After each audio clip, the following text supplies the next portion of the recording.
Nii, et kui mikrofon on käes, tunnen ennast kindlamalt.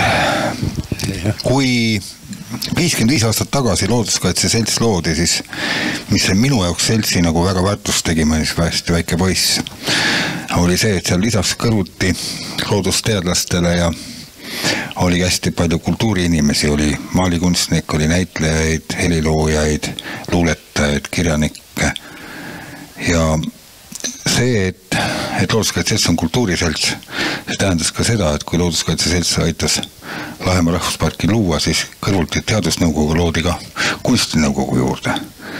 Ja väga huvitav on see, et kui 1. juuni 1971 asutati Lahemaa, siis täpselt 12 aastat hiljem, 1. juuni 1983 kirjutati alla Tallinna deklaratsioon. See valmis Rägavere mõisas ja Jaan Eilarti kõrval oli seal Ülo Niisuke. Ja ma palun, et Ülo, sa räägi, kuidas see dokument sündis?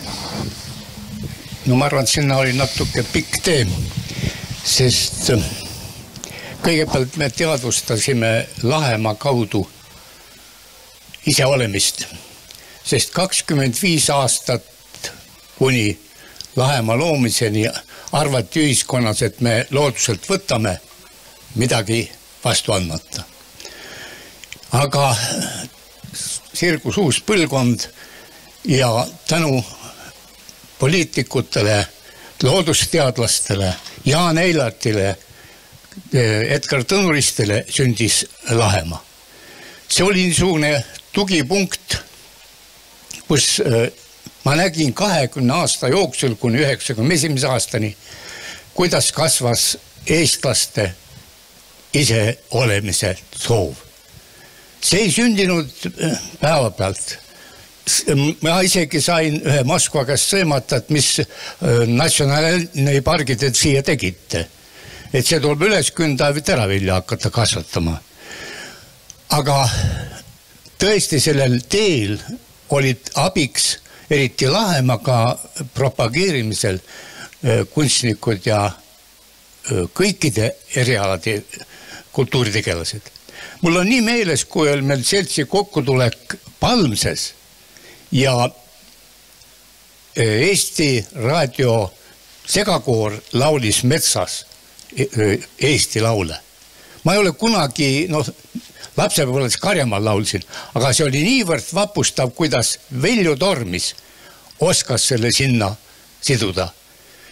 Siis olid mul kohtumised tipi joonestusõpetaja akvarellistiga Tihane. Ma käisin tema kodus, ta tuli Lahemaale ja mul on kaunis pilt oma galeriis tema abikaasast Lahemaa kivi juures. Nii et rääkimata Ennu Põllust, Kaljupõllust ja kuidas tema oskas näha meie elu aastate sadade taha.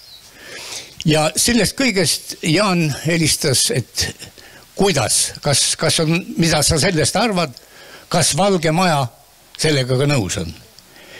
Muidugi me seda kavalust kasutasime ja tänu Jaani osavusele, mõistmisele ja suurele rahvatoetusele sel deklaratsioon vastu võeti.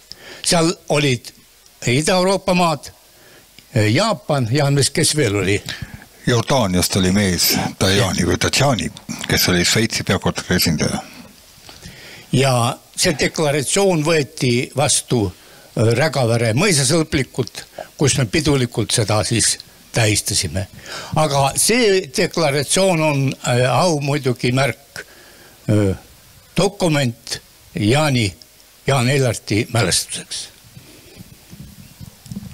Ja põhiline, mis see dokumendi sisu on see, et loodust saame hoida ainult koos kultuuriinimestega, see annab tavaliste inimeste teadlastele sihikindluste väge juurde, nii et looduse ja kultuuri ühtsus ja loodusinimeste ja kultuuriinimeste ühtsus on see, mis tagab meile edu. Sellel korral, kui me deklaratsiooni vastu võtsime ja palju aastaid oli Rägavere mõisas Kaljupõllu kodalased. On see ajalooline eestlaste olemisest. Aga mul on üks eriline ma olen Pandivere osakonna esindaja.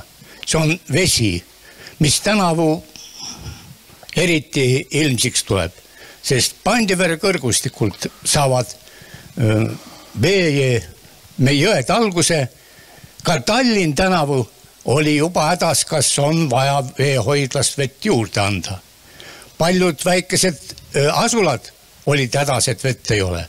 Ja see, mida geniaalselt Anu Raud rääkis, see on minu lapsepõlv ja see on tänapäev. Tõesti, kas me elus oskaksime muuta nii, et ma elan ka suures majas. Mõttetult raiskame praegu seda kallist loodusvara, mida maailmas on nii vähe juba. Seda puhast vett. Nii et tänu selle toreda esitluse eest.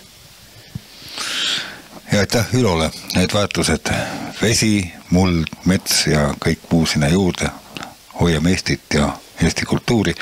Ja mis on väga oluline, et see Tallinna deklaratsiooni idee ja üks Lahemaa idee, et kuidas kunsti Lahemaale tuua, selle on ellu viinud Jaan Manitski, kes on siia Lahemaale rajanud väga uhke kunstimuuseumi. Aga meie poolt kõik, ma arvan, et palume nüüd muusikud lauale.